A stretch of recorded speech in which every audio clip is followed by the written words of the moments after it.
kuishi ukiwa unangoja. Kuishi ukiwa unafanyeje? Unangoja. Mathayo sura ya 24, Luka sura ya 21, Marko sura ya 13. Hizi ni sura ambazo zipo katika vitabu hivi vitatu vya Injili, kati ya vitabu 4 vya Injili. Maana tunafahamu ya kwamba vitabu vya Injili viko vingapi? 4. So vitabu hivi vitatu ambavyo nimevitaja na sura zake ni vitabu ambavyo tunaviweka katika sehemu au tunaviweka katika kundi la sura au maandiko katika Biblia ambayo yanazungumzia kuhusu unabii. Mathayo sura ya 24, Luka sura ya 21 na Marko sura ya 13. Na kwa sababu gani? Ni kwa sababu zimerekodi au zimenukuu yale ambayo Yesu ameyasema, ambayo ndio ambayo tunayaona katika Agano Jipya au katika vitabu vya Injili. Ni mambo ambayo Yesu aliyasema kuhusu unabii wa kuangamizwa kwa mji wa Yerusalemu, lakini pia ni unajumuisha unabii ambao Yesu aliutoa vile ambavyo historia ya ulimwengu huu itakapoenda kufungwa, mambo gani ambayo yatatangulia, dalili zipi ambazo zitakazokuwepo kabla ya kuja kwake. Na ni vizuri ukaelewa kwamba unapokuwa ukisoma injili hizi tatu au injili zote hizi, kuna injili tatu ambazo hizo kwa kitaalamu tunaita synoptic gospels, kwamba ni injili ambazo zimerekodi matukio yake mengi kwa namna ya kufanana. Injili ya Mathayo, injili ya Luka na injili ya Marko. Hizi ni injili ambazo unapotaka, kwa mfano unapotaka kufundisha au unapotaka kuhubiri kupitia injili hizi, unaposoma kisa katika kisa chochote katika injili mojawapo hizi tatu ambazo nimezitaja, Marko, Luka na kitabu gani?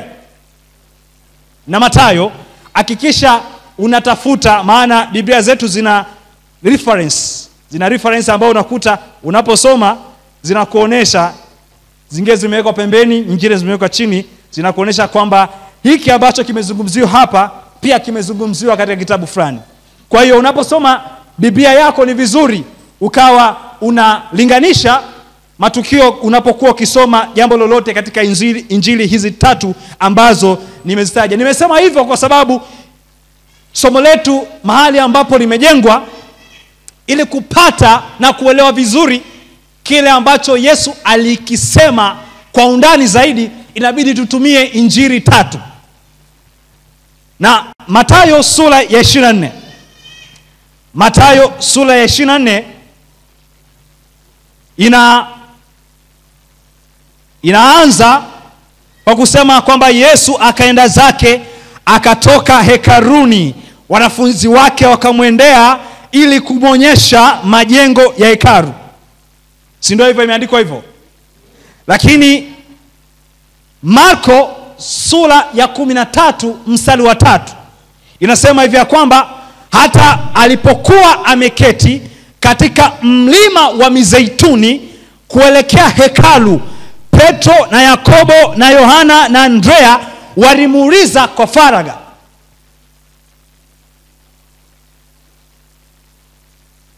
Luka sura ya 21, nimesema Luka sura ya ngapi? Luka sura ya 21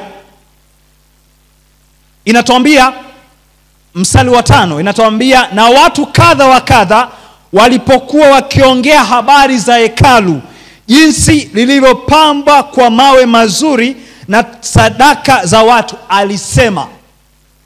Kwa hiyo utaangalia ya kwamba hili tukio limerekodiwa kwa pamoja katika injili zote hizi tatu. Lakini injili ya Mathayo inatuambia ni wanafunzi wake ambao walimwendea ili kumwonyesha uzuri wa hekalu lile ambalo lilikuwa Yerusalemu, jinsi ambavyo lilivyokuwa linapambwa na linavyovutia. ni wanafunzi wake. Biblia katika Mathayo inatuambia hivyo. Lakini unapokuwa unasoma katika Luka sura 21 mstari wa 5 inatuambia kwamba na watu kadha wa kadha. Haituambii kwamba ni wanafunzi, ila inatuambia watu kadha wa nini? Wa kadha. Lakini Marko sura ya 13 mstari wa 3 ndio inatuambia kwamba hawa ni wanafunzi ambao majina hao walikuwa ni Petro, Yakobo, Yohana na Andrea. So kwamba kuna makosa yamefanyika, ila ni kwamba hata wewe tukikuchukua hapa, tukachukua watu watatu hapa au kila mtu hapa, tukio likatokea, tukaenda tukaambiwa kila mtu akaenda kachukue taarifa ya tukio hilo ambalo limetokea alafu alete, kuna mahali tutatofautiana, si ndio hivyo? Yes. Kwa hiyo si makosa haya, ila inaonesha kwamba hawa watu waliandika kila mtu kwa sababu ya upekee wake alivyoona. Huyu Marko yeye alienda zaidi, alikumbuka zaidi ya kwamba hawa walikuwa na wanafunzi wangapi? 4.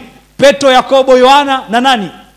Na Andrea. Ila huyu Luka yeye alisema watu kadha wa kadha.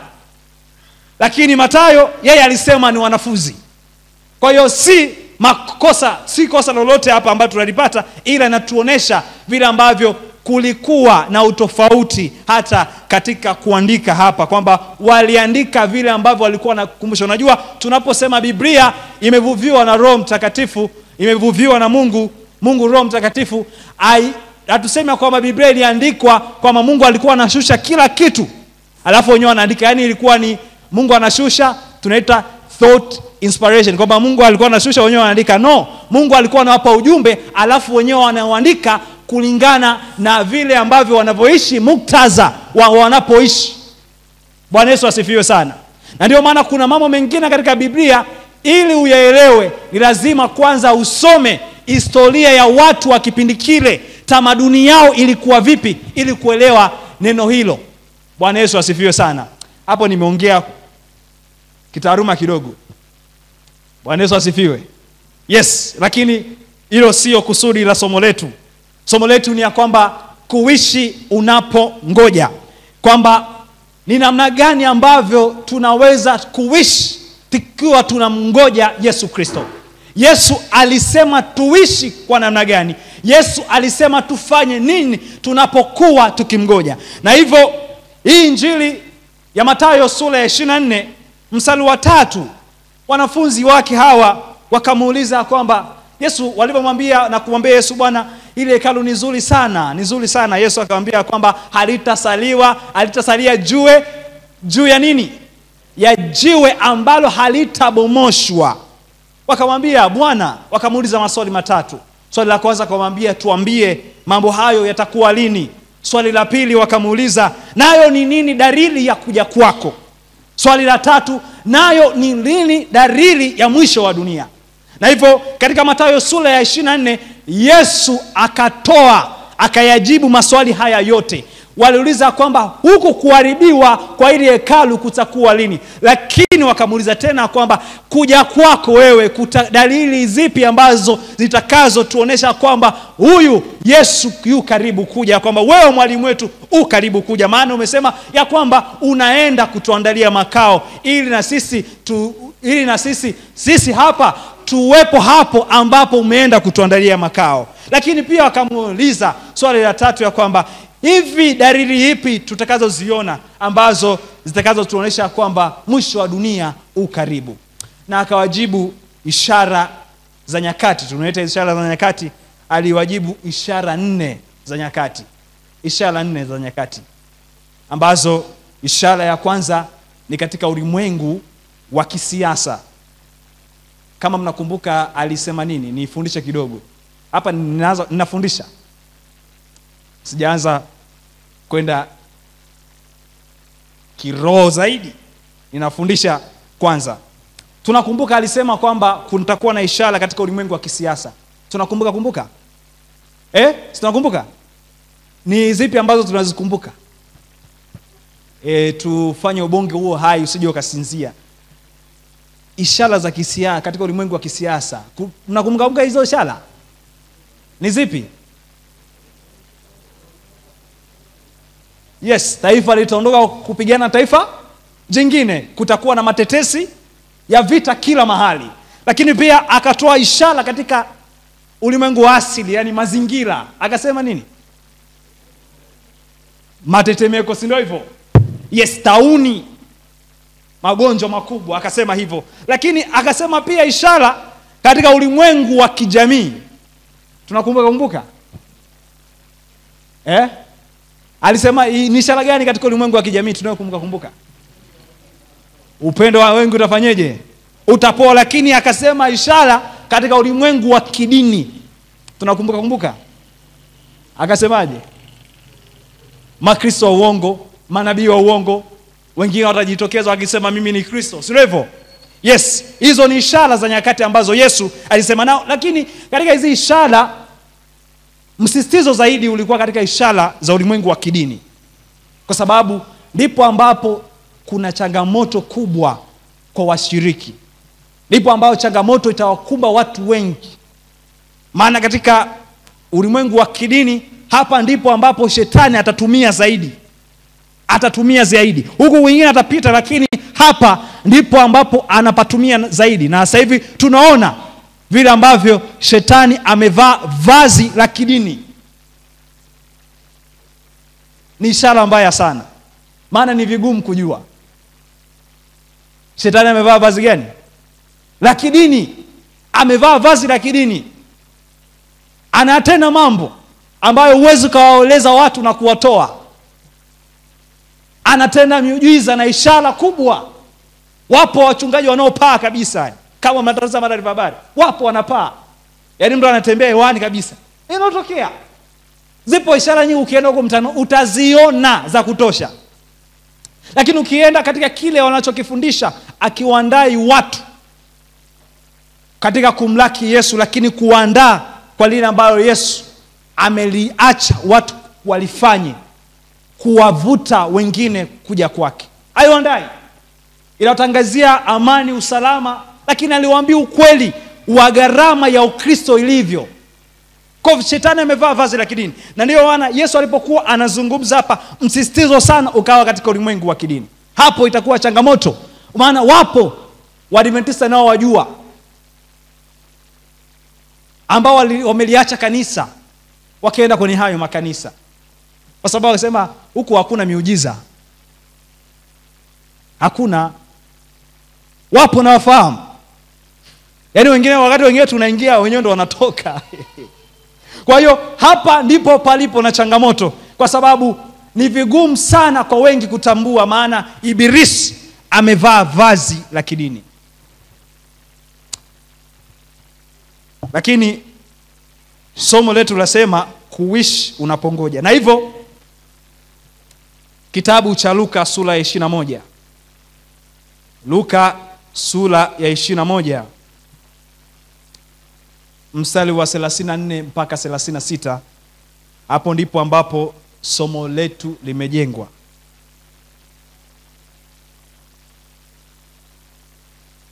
Baada ya Yesu kuyasema hayo yote ambayo yatakayotokea, ishara hizo, na Luka amekuwa amedili sana na kuhusu kuangamizwa kwa mji wa Yerusalemu zaidi sana. Ila Mathayo ndio amezungumziwa kwa kiasi kikubwa sana, kuanzia kutoka kwenye kuangamizwa kwa mji wa Yerusalemu mpaka kuja kwa Yesu Kristo. Luka sura 21 mstari wa 34, Biblia inasema hivi: basi jiangalieni mioyo yenu isije ikaelemewa na nini? Na ulafi na ulevi na masumbufu ya maisha haya, siku ile ikawajia ghafla kama mtego unasavyo, kwa kuwa ndivyo itakavyowajilia watu wote wakao juu ya uso wa dunia nzima. Basi kesheni ninyi kila wakati gani? Kila wakati mkifanyeje? Mkiomba, ili mpate kuokoka katika haya yote yatakayotokea na kusimama mbele za mwana wa Adamu. So Yesu anahitimisha, maana neno basi linatupatia wazo ya kwamba hii sentensi ni hitimisho ya kile ambacho kilikuwa kinazungumziwa hapo mwanzoni, ya kwamba baada ya Yesu kutoa hizo dalili zote, msisitizo upo katika mafungu haya, kwamba msisitizo au wito Yesu anaotoa ni katika haya ambayo anawaambia kwamba basi ninyi, kwa sababu haya yote yatatokea, basi jiangalieni mioyo yenu isije ikaelemewa na ulevi na masumbufu ya maisha haya, siku ile ikawajia ghafla kama mtego unasavyo. Akamwambia msije mioyo yenu isije au macho yenu yasije yakakazania sana katika hizi dalili, mkaogopeshwa na hizi dalili, maana hizi dalili hazina budi kutokea, lakini ninyi sehemu ambayo inabidi kwa hiyo muweze kutilia nguvu na kuelekeza mioyo yenu, kuepusha mioyo yenu kutokuja kuelemewa nayo, ni kuelemewa na masumbufu ya maisha haya, ulevi na anasa za ulimwengu.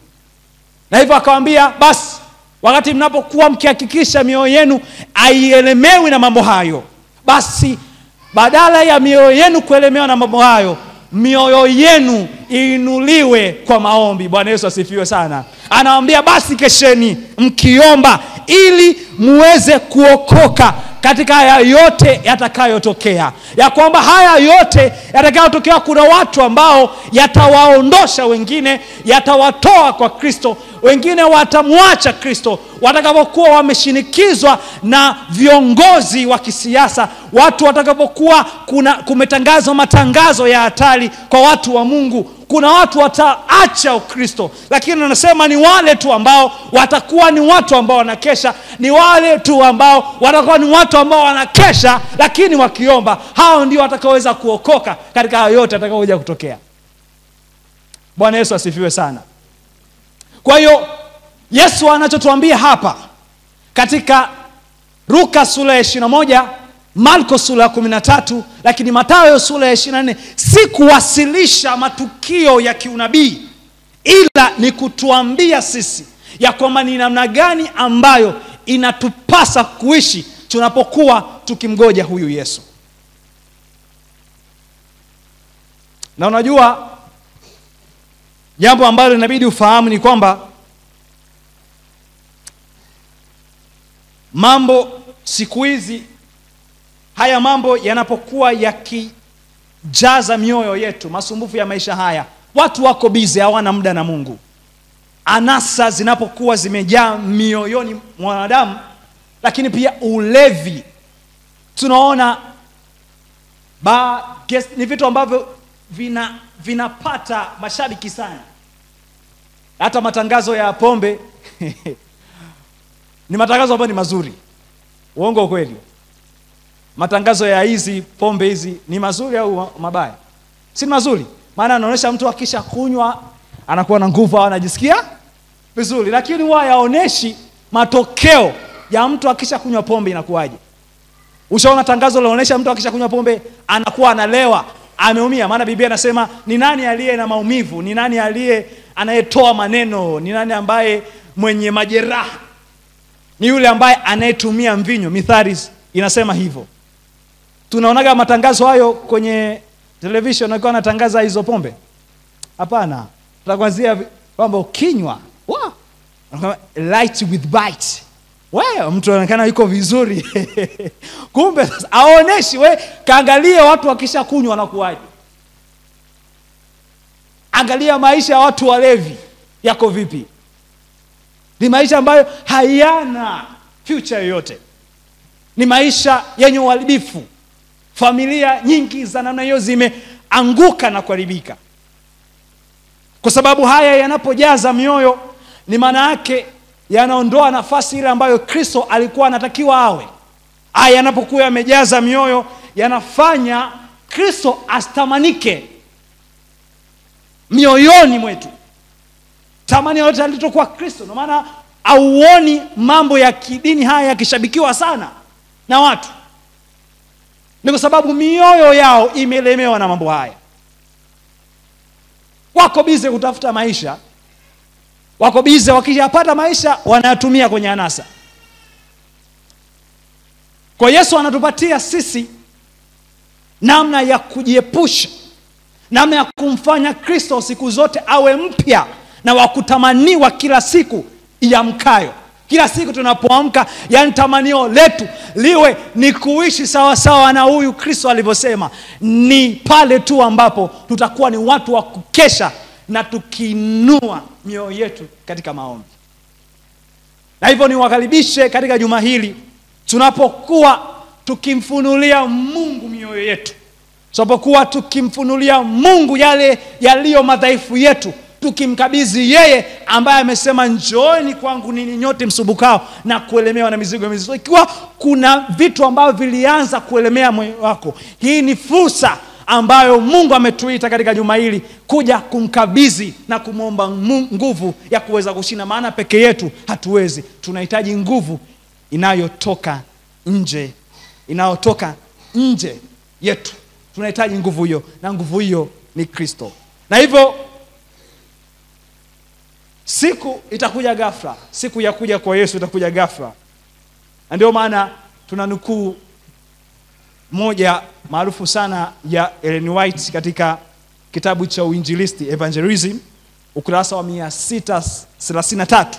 Anasema ishi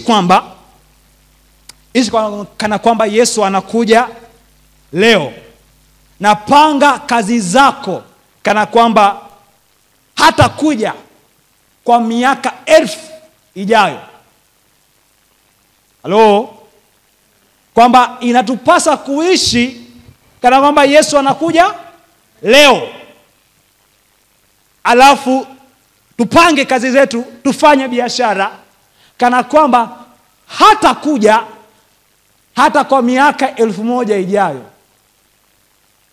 Tunafahamu kuna watu hivi, kwa mfano wewe unasikia kuna watu tunafahamu hapo kipindi cha nyuma, watu ambao walisema Yesu anakuja 2000 na ngapi? 22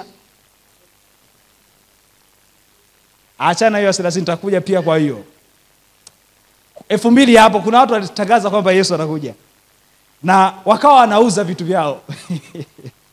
Sasa inashangaza sana kuona kwamba mtu ambaye anasema Yesu anakuja alafu anauza vitu. Sasa unauza vya nini? Sasa shida iliyopo ambayo kwa sasa hivi inatembea ni kwamba watu wengi wamepoteza maana ya wito ambao Yesu ameutoa hapa. Watu wengi sana, hasa walio wengi wa Adventista, huwa wamejikita sana katika kuangalia matukio ya kiunabii zaidi, na wanaacha ile ambayo Yesu analisema kuhusu upande wetu wa binadamu, kwamba sisi inabidi tufanye nini tunapoyaona haya mambo. Kuna watu wako busy sana na kufuatilia mambo ya unabii. Kuna watu wako busy sana kufuatilia kwamba wakiona mwaka huu amechaguliwa Trump, wanasema huyu ndiye ambaye atakaye mpatia nguvu papa ya kusimamisha Jumapili kama siku ya kuabudia. Yani wako busy, wakiona sijui papa ameenda wapi wanasema, yani wakiona, yani wako busy, wanapoteza focus, wanapoteza lengo la Yesu kusema hivyo. Yesu kusema kwamba tuwe busy na haya mambo ya kiunabii haya. Na watu kama hao ambao nimekutana nao, ambao nawaona ni watu ambao wanaasi kanisa, watu wa hivyo. Na ndio watu ambao unajua kwa sasa hivi kuna watu wanasubiria Yesu anakuja 2031. Mnafahamu hilo? Halo? Mnafahamu? Kuna watu wa Adventista ila naona wengi, kwa sababu sisi hatu nani hivyo, wanatoka wanakuwa na vikundi vyao, wanasema Yesu anakuja 2031. Na sio wachache, unajua ni wengi. Yesu anakuja 2031, watu wa Mungu. kabisa wako serious. Na pale si chuoni tulikuwa na mwenzetu, yeye alikuwa mbele kidogo, yani tena wanakaribia kufanya mtihani, akaacha, maana aliona kila mtu yuko kinyume chake.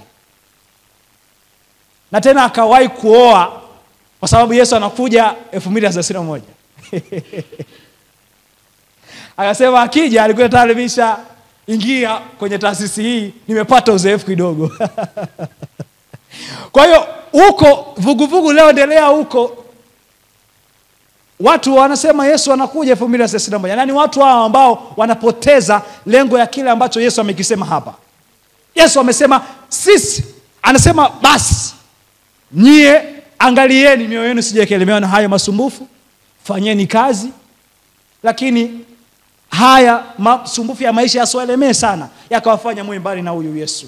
Nyie kesheni na mkiomba ili mambo ya haya yatakapokuwa yametokea basi muweze kusimama atakapokuja mwana wa Adamu. Wanakosa lengo hilo, na hivyo wanaingia kupiga mahesabu ya kwamba Yesu sijui kutoka kuzaliwa kwa kuumba kwa dunia, unakuja mpaka kwenye gharika pale ni miaka 2000. Toka kwenye gharika mpaka kuzaliwa kwa Yesu na kufa ni miaka 2000, hiyo miaka 4000.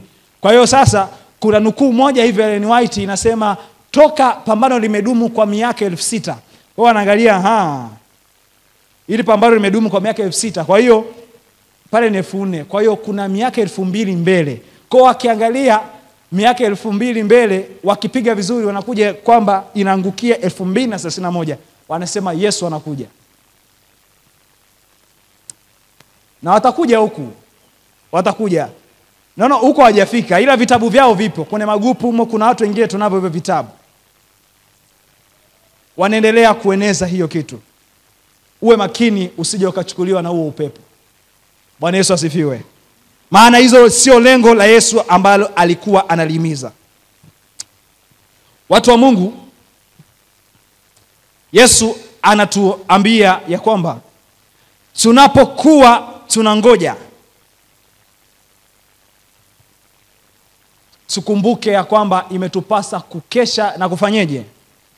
Na kuomba. Na hili ni sahihi kabisa, maana Yesu alipokuwa katika bustani ya Getsemani, tunafahamu wale wachukua wanafunzi wake wakawa katika bustani ya Getsemani. Hapo ni mwisho akielekea kukamatwa, akawachukua wanafunzi wake. Na alipowachukua wanafunzi wake, aliwachukua baadhi watatu, sasa akaenda nao kidogo mbele, akamwambia kesheni pamoja nami hapo niende nikasali. Na alipokuwa anasali, aliporudi aliwakuta wakiwa wamefanyeje? Wamelala. Mathayo sura ya 26 mstari wa 41 unasemaje? Akawaambia hivi ya kwamba kesheni muombe msije mkaingia majaribuni. Roho iradhi lakini mwili ni nini? Mwili ni dhaifu. So hapo pia Yesu anawapa wito wengine ya kwamba imewapasa wakeshe, na wanapokuwa wakikesha waombe, kwa sababu wasije wakaingia majaribuni, wasije wakaanguka majaribuni, kwa sababu roho iradhi ila mwili ni nini? Mwili ni dhaifu. Roho iko radhi kumtii Mungu. Roho iko radhi na safahamu kabisa kwamba Mungu inabidi atiwe, maana Mungu ameahidi. Sheria yake si ambayo inatunyima uhuru wa kuenjoy maisha, ila inaturinda. Roho inafahamu, tuna huo utambuzi, utashi huo upo, lakini mwili ni dhaifu. Kwamba inapofikia hapo, ndio maana kuna wakati sasa Paulo anasema kwamba kwa maana roho zinashindana na mwili, na ndio maana ninyi hamyatendi yale mnayofanyaje? Mnayoyataka. Na kuna wakati akasema kwamba lile nilipendalo au lile nisilolipenda ndilo ninalofanyaje? Ninalolitenda, lakini lile ambalo nisilolipenda. Hapo sasa na mimi nataka kujichanganya.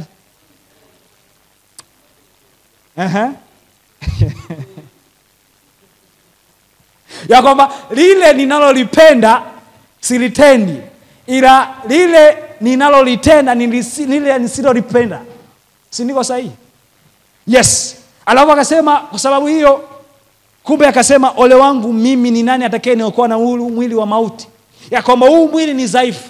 Wakati wote unapopata wazo la kumtii Mungu, kuna mwili ambao wenyewe unapingana na hii roho ambayo iko radhi kumtii Mungu. Na hivyo Yesu anasema kwamba kesheni sasa muombe msije mkaangushwa majaribuni na huu mwili ambao ni dhaifu. bali mnapokuwa mkikesha na kuomba, roho yenu itakuwa na nguvu na mamlaka dhidi ya umwili ambao ni dhaifu, na hivyo mtaweza kumtii huyu Mungu. Yesu anachokisema hapa katika lugha rahisi ni kwamba pasipo maombi hakuna utii. Bwana Yesu asifiwe. Pasipo maombi hakuna nini? Hauwezi kumtii Mungu ikiwa hauna maisha ya maombi. Itakuwa vigumu. Itakuwa vigumu. Utaona ni mzigo kuyaishi haya maisha ambayo Mungu anatuita tuyaishi. Utaona ni mzigo kweli kweli. Lakini Yesu anatuambia kwamba kwa sababu hiyo imetupasa kukesha tukiomba. Kwa sababu pasipo maombi hakuna utii. Bwana Yesu asifiwe. Lakini watu wa Mungu, maombi ni muhimu sana kiasi kwamba Ellen White anazungumza katika kitabu cha Maombi. Anasema kwamba kila siku tunakutana na majaribu, na majaribu haya yanakuja kwa picha tofauti tofauti, kwa sura tofauti tofauti, ya kwamba shetani ni mjanja. Anapokuwa anatujaribu, akakujaribu akaona umeshinda, atakuletea jaribu hilo hilo lakini katika sura nyingine. Kwa anasema kwamba kila siku tunakumbana na majaribu yenye sura tofauti tofauti, kiasi kwamba uzoefu wa nyuma hautoshi sisi kutuwezesha kutembea. Bwana Yesu asifiwe. Uzoefu wa nyuma. Kwa hiyo tunahitaji kuomba. Na watu wa Mungu ni muhimu kuomba pia, kwa sababu kanisa kabla halijawa mahali pa kudhihirisha nguvu ya Mungu, ni lazima kanisa liwe nyumba ya sala. Bwana Yesu asifiwe. Kanisa kabla halijawa sehemu au mahali ambapo Mungu atajidhihirisha kuwa ni mwenye nguvu na kutumainiwa, kanisa kabla halijawa mahali ambapo ni kimbilio kwa wale wanaohitaji msaada, ni lazima kanisa liwe nyumba ya sala. Ndio maana Yesu kuna wakati alipokuta ya kwamba pale hekaluni biashara inafanyika, alikasirika sana. Akachukua mjeledi, akavurugua kila kitu kwa hasira. Akasema ya kwamba neno la Mungu limesema kwamba nyumba yangu itaitwa nyumba ya sala kwa mataifa yote, lakini ninyi mmegeuza kuwa pango la nini? La wanyang'anyi. Ikiwa na maana hii ni nyumba ya sala. Ni kwa sababu gani? Mungu amechagua ya kwamba kupitia, Paulo anasema ya kwamba Mungu amechagua kanisa, kwamba kupitia kanisa hekima ya Mungu idhihirishwe kwa watu. Mungu amechagua kanisa, kwamba kanisa, kupitia kanisa nguvu za Mungu na uwezo wa Mungu uwezao kuokoa na kubadilisha maisha udhihirike kwa watu. Lakini haiwezi kawa hivyo ikiwa kanisa halijawa nyumba ya sala. Na Mungu awabariki sana watu wa Mwisenge, kwa sababu mna vipindi vingi sana vya maombi. Mungu awabariki sana. Bwana Yesu asifiwe. Mungu awabariki sana. Mna vipindi vingi vya maombi pale asubuhi, jioni. Ninawaambieni mahali hapa patakuwa ni mahali ambapo Mungu atadhihirisha nguvu zake kwa wale wanaomtafuta. Haleluya. Patakuwa hivyo. Na kwa sababu hiyo tunamngoja huyu Yesu. Kumbuka mambo haya ya kwamba tuko vitani. Bwana Yesu asifiwe. Na kwa sababu tuko vitani, hakikisha unavaa silaha. Kitabu cha Efeso sura ya 6 mstari wa 10 mpaka 13 inasema kwamba, Waefeso sura ya 6 mstari wa 10 mpaka 13 inasema, hatimaye mzidi kuwa hodari katika Bwana na katika uweza wa nguvu zake. Vaeni silaha zote za Mungu mpate kuweza kuzipinga hila za nani? Hila za shetani. Ni mwenye hila, ni mjanja. Na hivyo anasema vaeni silaha zote. Anasema kwa maana kushindana kwetu sisi si juu ya damu na nyama, bali ni juu ya falme na mamlaka, juu ya wakuu wa giza hili, juu ya majeshi ya pepo wabaya katika ulimwengu wa roho. Kwa sababu hiyo twaeni silaha zote za Mungu mpate kuweza kushindana siku ya uovu, na mkiisha kuyatimiza yote kusimama. Bwana Yesu asifiwe. Kwa sababu tunamgoja, kumbuka ya kwamba tupo vitani, na hivyo vaa silaha zote. Bwana Yesu asifiwe. Vaa silaha zote. Anasema ili kuweza kushindana siku ya uovu, siku ya kujaribiwa kwako, ili uweze kushinda na kushindana na uovu, ili kuweza kushindana na majeshi haya ya pepo wabaya katika ulimwengu wa roho. Imetupasa kuzivaa silaha za Mungu. Na haya majeshi yako active. Juzi jipokuwa tukitembelea, tukutana na binti moja ambao kwao kulikuwa na wazazi wao walifanya maagano fulani hivi ya kimizimu. Na sasa walipofariki, ile mizimu au yale mapepo yakaanza kusumbua ile familia. Wanasema mara wanashangaa, naona hotpot inanyanyuka. Sasa akamleta mtaalamu akamwambia haya anataka kula, kwa hiyo ndio maana mkitaka kuna nini anataka kuchukua yale. Kwa hiyo akawa anawasumbua kweli kweli. Sasa huyu alisimulia, yeye alikuwa ni muamini. Alipokuja mtaalamu anataka wamfanyie na yeye matambiko hayo, wamchanje, wamlinde, yeye akakataa. Mtoto wake tu tena ni Mkatoliki, akasema hapana mama, wewe ni unamwamini Mungu, iwezekani wewe uweze kubari kuchanjwa, yani na chale yani ufungabanisho na hizo nguvu. Sasa alipotoka pale nyumbani, amekuwa akipitia pambano, zile nguvu zimekuwa zikimfuata kiasi kwamba anapopata wazo la kuja kanisani, akajitayarisha siku ya Sabato ile, ameshatayarisha kila kitu, anapopiga hatua yake kutoka tu ndani mwake, anahisi usingizi usiokuwa na kawaida, anahisi usingizi mzito, anarudi kulala. Na hapo kashamaliza kujiandaa kila kitu.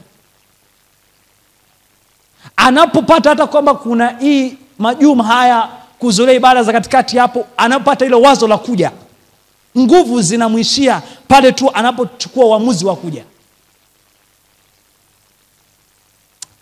Tukasema vitu vidogo hivyo, maana Biblia inatuambia katika kitabu cha Wakorintho wa pili sura ya 10 mstari wa 3 ya kwamba maana ingawa tunaenenda katika mwili, hatufanyi vita kwa jinsi ya mwili, maana silaha za vita vyetu si za mwili, bali zina uwezo katika Mungu hata kuangusha ngome. Bwana Yesu asifiwe. Tukiangusha mawazo na kila kitu kilichoinuka kijiinuacho juu ya elimu ya Mungu, na tukiteka nyara kila fikra ipate kumtii Kristo. Bwana Yesu asifiwe. Hii ni uwezo wa zile silaha ambazo Mungu ametupatia, ya kwamba hata haijalishi ni ngome gani Ibilisi ameijenga katika maisha yako, haijalishi ni kwa muda gani amekuwa akikutesa, Biblia inanipatia ahadi ya kwamba hizi silaha ambazo Mungu anatuita tuzivae zina uwezo katika Mungu hata kuangusha ngome na mawazo na fikra zote ambazo zimeinuka juu ya elimu ya Mungu, na tukiteka kila fikra, tukiteka nyara kila fikra ipate kumtii Kristo. Ya kwamba wakati ambapo unaona kwamba umefungwa, hata hauna uwezo wa kupiga hatua kiroho, Biblia inatuambia usihofu, maana hizi silaha zina uwezo katika Mungu kuangusha hiyo ngome. Bwana Yesu asifiwe. Unapoona fikra zako zimetekwa na mambo ya kidunia, moyo wako umeelemewa na mambo ya duniani na anasa, Biblia inatuambia kwamba silaha zetu zina uwezo katika Mungu kuteka kila fikra iweze kumtii Kristo. Bwana Yesu asifiwe sana. Na hivyo watu wa Mungu, ninawasihi, na ili uweze kuelewa hizi silaha vizuri, ukisoma Waefeso sura 6 itakuonesha hizo silaha. Moja wapo ni imani, moja wapo ni chapeo ya wokovu, moja wapo ni upanga wa Roho, moja wapo ni miguu iliyo tayari kuipeleka injili, ya kwamba kumbe hata tunapoitwa kushiriki kazi ya Mungu, ni sehemu ya sisi kuandaliwa kuwa watu wa Mungu. Yaani ni sehemu ambayo inatutakasa. Bwana Yesu asifiwe. Na ndio maana Yesu akaja akasema katika Luka, asema uzeni mlivyo navyo, jiwekeni akiba isiyoharibika, ya kwamba jiwekeni hazina yenu mbinguni, maana hazina yenu ilipo ndipo na mioyo yenu itafanyeje? Itakapo kuwapo. Kwamba hazina yako ilipo ndipo na moyo wako ulipo. Kwamba unapotoa kwa ajili ya kazi ya Bwana, unapojitoa kuifanya kazi ya Mungu, ufungamanisha moyo wako pamoja na mbingu. Bwana Yesu asifiwe sana. Unawekeza katika akaunti ya mbinguni. Na anasema tusichoke kutenda mema, maana tutavuna kwa wakati wake tusipozimia roho. Bwana Yesu asifiwe sana. Ipo taji ambayo imeandaliwa kwa ajili yetu. Lakini tunapokuwa tunafanya haya, tunashiriki katika kazi ya Injili, Mungu anatenda kazi ndani yetu. Bwana Yesu asifiwe sana. Tunapowabariki wengine kwa wasaidia, Mungu anatubariki kwa baraka za rohoni na baraka za mwilini. Bwana Yesu asifiwe sana. Na hivyo ninapomalizia, watu wa Mungu, kwa sababu tunamngoja huyu Yesu, kumbuka jambo hili ya kwamba tuko mbioni, tuko katika mashindano. Kitabu cha Waebrania sura ya 12 mstari wa 1 na wa 2 inatupatia wazo hili ya kwamba sisi tuko wapi? Tuko mbioni, watu wa Mungu. Tuko katika mashindano. Kuna mashindano ambayo yamewekwa mbele yetu. Na hayo mashindano imetupasa kuweza kuyashinda. Kitabu cha Waebrania sura ya 12 mstari wa 1 inatuambia kwamba basi na sisi pia, kwa sababu tunazungukwa na wingu kubwa la mashahidi namna hii, tuweke kando kila mzigo mzito na dhambi ile ituzingayo kwa upesi, na tupige mbio katika yale mashindano yaliyowekwa mbele yetu. Halo? Tupige mbio kwa saburi katika yale mashindano yaliyoweka wapi? Mbele yetu. Alafu mstari wa 2 anasema tukimtazama Yesu mwenye kuanzisha na mwenye kutimiza imani yetu. Bwana Yesu asifiwe. Kwamba tuko mbioni, kuna mashindano yako mbele yetu. Na hayo mashindano imetupasa kupiga hizo mbio kwa saburi, kwa uvumilivu. Maana si mashindano ambayo ni rahisi. Hapo kuna vitu vya kuondoa. Nasema mizigo, tuweke kando kila mzigo unaotuzinga ili tuweze kupiga mashindano vizuri. Na nasema jambo hili ya kwamba tuna wingu la mashahidi. Anasema basi na sisi pia, kwa kuwa tunazunguka na wingu kubwa la mashahidi namna hii, kwamba tuna wingu la mashahidi. Mashahidi gani? Hili ni somo ambalo nishalifundisha, lakini sitaki kurudia. Hapo Waebrania sura ya 11 inahusu imani, si ndio hivyo?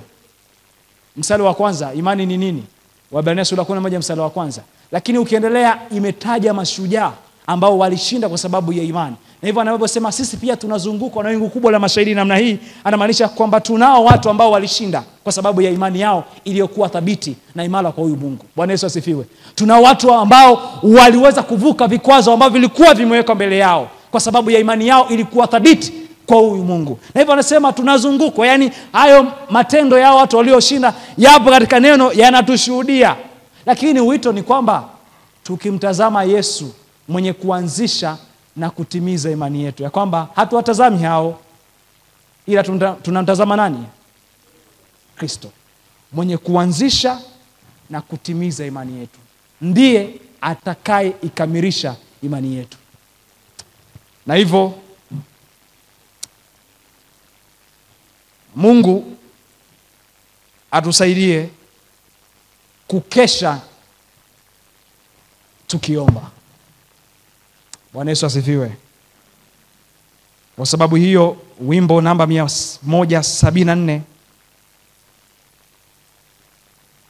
tukimngojea, hatujui atakapokuja, mchana au usiku, labda saa ya alasiri, lakini yeye anatuambia tuwe tayari, taa zetu tusizime, ili ajapo atukute tuwe tukimngoja yeye.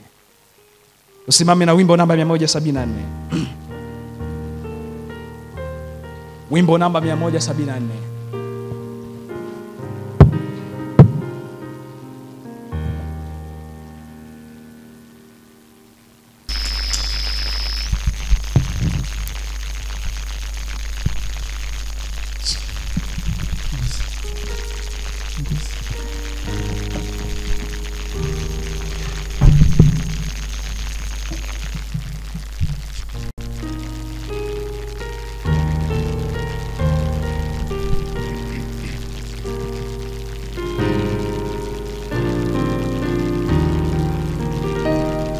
sijui atakapokuja mchana au usiku,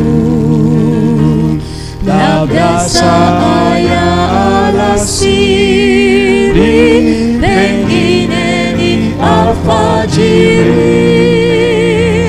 hutuambia tuwe tayari, taa zetu tusizime, ili ajapo atukute tuwe tukimgoja yeye,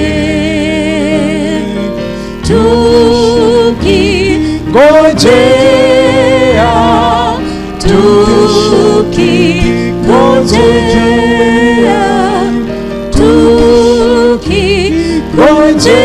tukingojea, twakesha twamgoja yeye. Nakumbuka huruma zake, bei ya wokovu wetu, aliacha nyumba tukufu, awafilie wabaya. Ninadhani itampendeza kama sisi watu wake, tukionyesha pendo letu, tuwe tukimgoja yeye,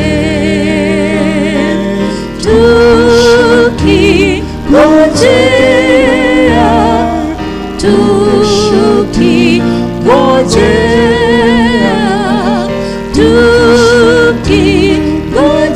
tukingojea, twakesha twamgoja yeye. Yesu Mwokozi mpendwa, wajua walihifadhi tumaini la kukuona, la kukaribishwa nawe,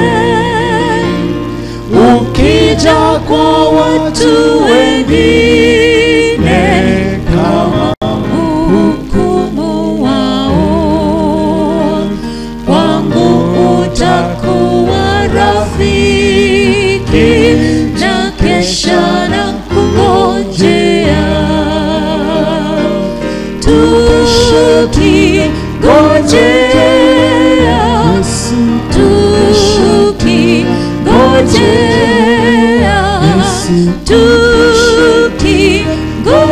tukingojea, twakesha twamgoja yeye. Tuombe. Baba yetu wa mbinguni, asante kwa kuwa umenena katika mioyo yetu, tena umetukumbusha jinsi ya kuishi tunapokuwa tukukingoja wewe. Umetuambia kwamba tukeshe tukiomba. Jichunge mioyo yetu isije ikalemewa na ulafi na urevi na masumbufu ya maisha haya. Kaja siku hiyo kawa ni siku ya kutisha, siku ya kuogofya, kwa sababu hatukutumia wakati vizuri uliotupatia huu wakati tulio hai. Ewe Yesu, kwa sababu hiyo tunakuomba Mwokozi Mungu, kwa kila aliyesimama hapa, Mungu moyoni mwake anatamani aishi namna hii ya kuishi akiwa anakungoja wewe. Ewe Yesu, utuamshe katika maombi, utuamshe katika kuifunua mioyo yetu kwako, utuamshe katika kukuita wewe, utuamshe katika kutegemea wewe, utuamshe katika familia zetu kukuita wewe na kukufanya kuwa chanzo cha kila mipango yetu yote ya maisha. Yesu, utuamshe tuzivae silaha za kiroho tuweze kushindana katika siku ya uovu.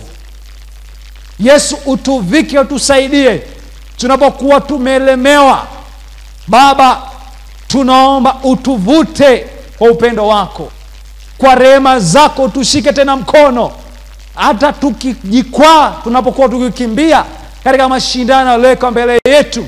Tunaomba kwamba Yesu tusibakie hapo chini, tuinue tena na tuanzishe safari hii ya imani pamoja na wewe.